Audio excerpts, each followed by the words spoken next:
boys just lock up in my throat. Both teams are phenomenal at what they do. They are champions for a reason, but only one of them gets to go to the upper bracket. And we'll see who it is going to be. Ladies and gentlemen, are you Team The Valley or are you Team Hack? Put your predictions in the comments section as we are moments away of getting into the land of Dawn. But Gani, predictions before we get in. Personally, looking at the composition, I'm going to go with the Valley. Okay, we'll wait for Gideon later. But ladies and gentlemen, let's go straight into the land of Dawn to see who will claim the next upper bracket seat. Let's jump right on into it. As we saw, as we were jumping into the land of Dawn, Grok is already slowing down and actually helping Moba Zane with a quick leash of his own. But slowing down that mid lane purposefully to make sure that Yves has a good time and can hit level 2 without getting too much harassment or threatened by specifically Kadita. Oh, I'm actually quite surprised. Actually, Shark is going to be able to opt for that mid side, so he wants to pressure Man a little bit more. And I'm surprised because they're not... Wait, is there a lane swap? Oh, yeah. I'm feeling like Malaysia is going to be known for lane swaps. Like, this is becoming our staple strategy at this point. So lane swap is going to happen here, and when we see that going against one another, who do you think has a favorable trade? But this might have to wait here. Min is going to get attacked in this mid side. Seems like Lito will be comfortably taken by the side of Gary. But I do want to point out that Neuron Blast can be cancelled out and in reach with Kadita, right? Yep. Later and I think, on. Well, that's only later on. For now, it's all about the laning phase, right? Min should survive here. Okay, he is alive. Now, the laning phase, I definitely thought that Lola was going to play a big part in trying to take out this Grok overall, but Fried Chicken can definitely play a little bit more passive and focus on clearing those waves. So I think Team Hawk switching up these lanes actually is very beneficial because Dairoth naturally has a way to get on top of the Irithel regardless if she is using Queen's Calling or trying to get on out of there. You can kind of see that happening. I mean, look at the way that they're positioning there in that bottom side. Irithel forced to really stick with the turret, love the turret a little bit more because Dairoth is just a huge nuance in that early game because of that base damage that he has. Yeah, that's not all. This upcoming turtle is going to be quite the battle. I'm not sure if Team Hawk is going to look to contest it or whether or not they look to punish bottom side. Let's see though, Moba Zane and Min, every member from the side of the Valley except for the goal winner is in the vicinity. Min trying to pressure Man, finds the Petrify and finds the first blood. Pride will go down. Gary will not be able to steal that one. Zane finds Min, pulls him back towards the backside, but not enough damage to take him down just yet. Really? Yeah. It just really nicely played overall. I mean, Team Hawk understanding, and especially Gary understanding that he just has to try and contest it. Wait, Min, is he dead here? Yeah, no sprints. I guess he will not be able to escape as Zane will collect the kill, but bot side.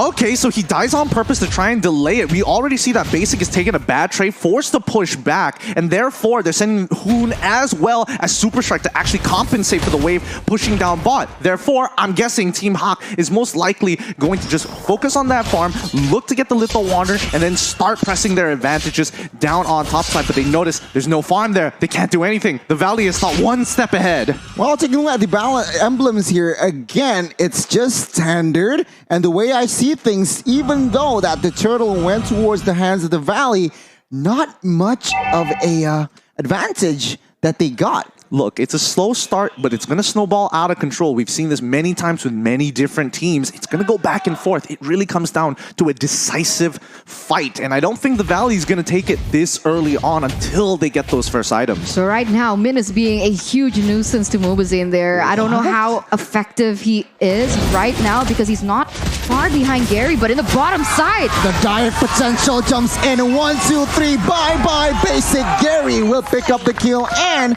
on top of that, he will get the extra goal. But now the re-engage from the Valley. They should not commit to this. I'll take a look at this 3v1. Superstar will go down next. The Valley, they really need to be careful on this one. Yeah, they cannot disrespect the Dairoth, and especially with the armor shred, it makes it so easy for someone like Ling to quickly cut down someone as tanky as Superstar, who naturally has the base health as well as armor to protect himself.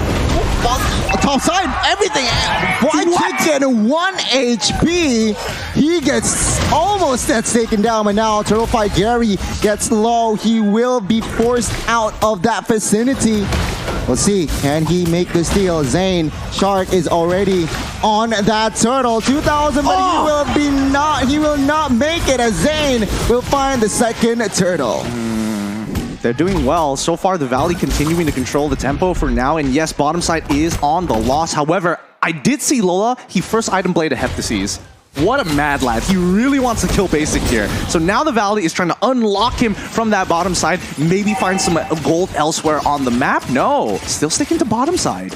Seems like Panda is farming relatively well. Lola sends a danger shark with the stun. Doon as well. Here combination comes in. Real revelation, but take a look at the damage shark. Low HP. He will not fall, and it will be Lola. 3-on-1 is a little just too much, and Lola suffers a death outside. But remember here, Team Hack does have an advantage in those side lanes, so they are going to have a little bit more map pressure than the Valley for the moment. And you can already see the health in that tower in the top side, where Team Hack, they're looking to get another one. But look at the delay coming in from White Chicken. He's trying to do his best to delay it. Unfortunately, it isn't going to be enough. Another objective falls into the side of Team Hawk. And honestly, the Valley, at this point, the laning phase is done and dusted. The question is, where do you find the goal effectively and safely? Oh no. Take a look at the setup here. Min falls, and now Gary Tempest of Blade just to escape. But take a look at the Hurricane Dance. Finds the lane, and there you go. Bang, bang, bang. The Valley responds in minute number 6. A 2-for-0 trade in favor of the Valley. And who in their right mind would be able to pin the link there? It was beautiful, but look at this. Super Shark. Crossbow of Tang finds Super Shark, and now the Valley, they slow down the tempo. They need to be careful here. They won the trade. Team Hack is just finding compensation. Yeah, with Turtle coming up in about 5 more seconds. Right now, the difference maker is going to be Lola. Min has been struggling to get his harassments down, especially with the Valley playing very defensively. Hoon even opting to go for a brute force breastplate as his very first item after the boots, of course, but he needs to live and needs to start scaling. Here's Zane. Oh, take a look at the damage from the Tyrells, man. Heavy spin as a defense. Gary will confirm the last turtle in the Land of Dawn. And Gideon, things are looking good for the Malaysians here. I'm not counting out the Valley just yet. Even though the tier 2s are going to start to fall, the lead doesn't seem to be too far away. It's only 1.77 minutes into the game. It's not that much. The next turtle comes, and now the fight begins. Almost. Noonum Blast not landing though. Ultimate resource, there's information. Hawk might go for the mid side, but Lola almost solo killing Zane there with the help of the conceal just to escape. Now mid side real manipulation just to pass clear. White Chicken misses the wild charge, and there you go, Team Hack with the disengage. Yeah, it seems like Gary was able to get that blue buff away from Zane though, so it is a little advantage for themselves. They were leading 1,000, now already with a 2,000 gold lead as they continue to press, continue to set their own tempo, denying anything away from Team Valley. And once again, Gary being the ever-aggressive jungler. You can see here already 5 members from the Valley is in the mid side, failed to defend the tier 1, and Lola, he is very intelligent, taking down the tier 2. Well, almost TV is just in time to defend that one. Oh, top side.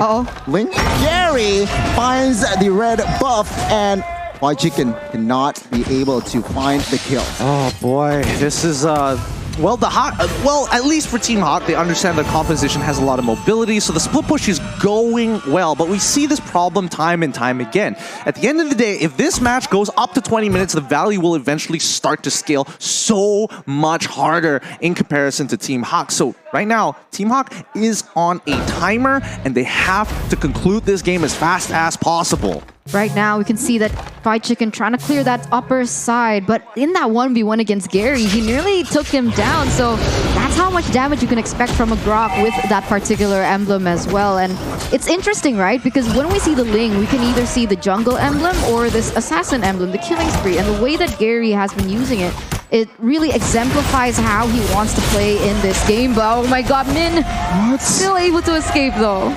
A lot of resources were put out, and he still survived. But take a look, Lola already jumps in towards Zane just to zone in up. 10,000 in the HP Lord. Zane with the conceal will not be able on time, but Nunum last catches too, and now the fight begins. One by one, bodies falling, basics down, and now Team Hawk, they want war.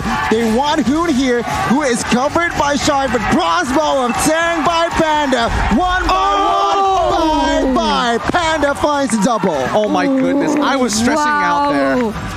I don't know about you, Eternal, but when you see a situation like that, you got what you want. You had your objective. You didn't have to fight, and yet they did. They did, and they got the way a better advantage as well. So props to Team Hack for that calculation. As you can see, the Lord is already marching down in that top side. We have 3 members, 4, 5 now up in the air, going to try and defend this. But I gotta say, the Valley, they have really good high ground aside from Panda, obviously from Team Hack. Yeah, right now, Who needs to be very, very picky about when he uses that ult, right? His ult is the difference maker here, but here we go. Inhibitor in trouble.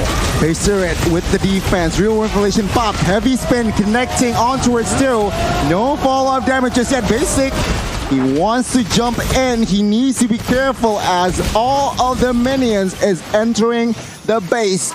But TV, well done. They managed to defend all 3 base turrets. Beautiful defense. Beautiful defense. Mobazane looking to push as many people away as possible. Fly Chicken even dropping down the Guardian's Baron to ensure no engages are going to happen. And Hoon quickly dropping the real war manipulation to help clear that wave and pose as a threat. Oh, man. Quarter HP immediately gets out of there as TV still trying to find the right engage as Team Hack established a 5,000 gold lead. Equipment's what's going on there. Looking at the items so far, Fried Chicken looks like he's going to be building a Blade of Despair really, really soon, but you can tell who has the advantage. And now, are they going to find it? Is the Valley actually going to get the catch? No, they back off. And that's a good choice because right now Ling is in prime position with 3 items already under his belt. Man, Basic is going to have a really rough time without some support. Man. And they spawn man here. Oh, the second wall charge jumps in and the follow-up damage is just perfect. He falls as the Valley finds some slight compensation. Oh, take a look at 1-1 Panda. Whoa. Trying to find the crossbow of Tang. Not yet though, playing this rather patiently as they realize that 30 seconds, the next Lord will spawn. This is going to be really important for them. Team Hawk, 6.3k so far, but if TV is able to hold on, they have a chance to make the ultimate comeback here. But Team Hawk, this is on a knife's edge, man. I don't know. This could really go both ways. I think that if... Here's my theory, right? I think if the Valley, and especially for Super Shark, when he does have his flicker, he's looking to hit 1 or 2 people. He's looking specifically for Lola or maybe even Panda. Panda is a little harder because he can get immune to CC for a little bit, or at the very least cleanse it. But with the help of Hoon, and I'm pretty sure he's very close to getting his next item, as soon as he gets that Ice Queen's wand, things are going to start changing. The thing is, the Valley need to be very careful. With the way that they're rotating as 5, and that gives opportunity for Gary to try and pull another Echo. But look at this, Min is going to get caught out here. They need to be careful here as the Lord will not be committed. But now heavy spin as a defense. Is this the right move? Zane gets taken down as the crossbow of Tang is just too huge. Finding the double. Can he get the triple? But oh my goodness, 4 bodies from the Valley is in the Land of Dawn. White Chicken, the only one left to defend this base as Team Hack. They're looking to push that top and that mid side. Will it be enough here, Goni? We'll see. We'll see. Base turret top side will fall here. White Chicken, the sole man, while charged as a Hail Mary. And there you go. Team Hack will find the dub against the NA rep, the Valley. The next upper bracket slot is going to fall to the Malaysian representatives. Congratulations, Team Hawk. And wow, what a game by them. Beautifully executed. Very well done. Very aggressive from that early game. And it was so difficult for the Valley to get any opening on the board. Upper bracket secured. Even the owner, he's like, nah, don't worry. This is only one step step before we take our leaps of faith here at M4. But what a game. Very clean, very tactical, very much on the macro and split pushing of this map. As in the Kai, right, you really want to have